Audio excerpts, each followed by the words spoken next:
Hey guys, Professor Bill, Comic Book University, and Hawkman, issue number 17. I'm going to tell you 5 things about this book after I give credit where credit's due. Let's do that now. Darkness Within, Black Mantle. Robert Venditti is the writer, and Pat Olliffe is on pencils, Tom Palmer on inks, Jeremiah Shipper doing the colors, Starkings and Comic Craft doing the letters, Olliffe, Palmer, and Shipper do the cover, James Herron does the variant cover. Hawkman is created by Gardner Fox, mother fat heads. Let's talk about number 1 on this list, and that being Hawkman straight up got his ass beat. Yo, listen, man. 7.23 billion people on this planet. There might be 7.23 people on this planet who are bigger Hawk fans than me, but I ain't gonna sit here and lie to your face.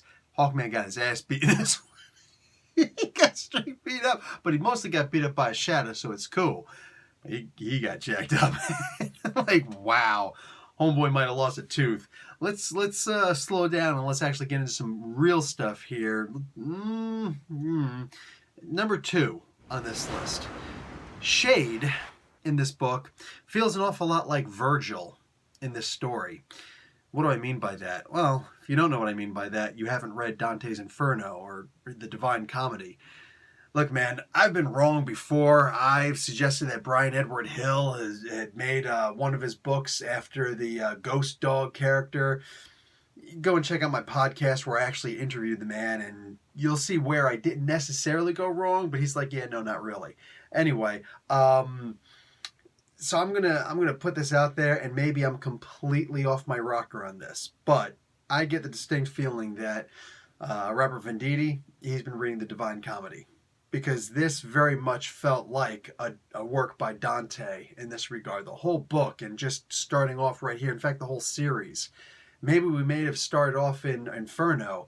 My man, Hawkman, Carter Hall, having to figure out what's going on, having to face his own personal demons and his own personal hell that he walked into, and he's now trying to worm his way out.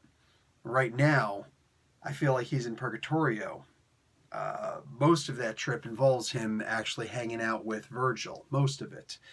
It's funny that pretty soon the love of his life is going to show up, and that's Shiara. Go figure. Is that his Beatrice? Let's talk about number 3 on this list. Shadow Thief is left the way that he was found. This was, yeah, for a villain who really isn't much to Hawkman, making Shadow Thief as powerful as he was in this, and then leaving him essentially the way that he was found, yeah, that's a perfect and very poetic way of ending this particular arc. I really like this. Like, the idea that Shadow Thief is supposed to be a real, genuine threat to Hawkman was kind of like weird to me, because yeah, maybe for like a couple of panels, but by the end of the issue, Hawkman usually whoops this dude's ass. Like, think about it. We talk about shadow creatures that Hawkman had to fight back in Shadow War of Hawkman. They didn't use hide nor hair of freaking Shadow Thief, because like, screw that guy, he's a punk, right? All of a sudden, this guy gets made to be a serious, credible threat. And now he's right back to where he was left off. I'm digging it. I'm digging it. Let's talk about number 4 in this book. Hawkman got banished from the Shadowlands. There's something wrong with the dude. And I had the feeling they were leading up to where they're leading. But the way that it was done, very expertly. Very expertly, and led us to sit there and look at this like, dude, what the hell is happening here? Mind you, we got Year the Villain going on. Also have another story with the Batman Superman and the Joker getting his last laugh, the Batman Who Laughs getting his last laugh, right? Leads us into number 5. Hawkman is back to being the infected. Yeah, the Sky Tyrant. Listen, I'm not a huge fan of writers who had their own story being told, hey man, I need you to do such and such and such with your book, with your character. But it is a sandbox that belongs to someone else, so I get it. This was an interesting twist in the idea that even though I felt that it was coming, I felt that this was what was going to happen for the past issue or two, when this actually happened, I'm like, man, this was smooth as butter. The way that it just, whoosh, and all of a sudden we're there.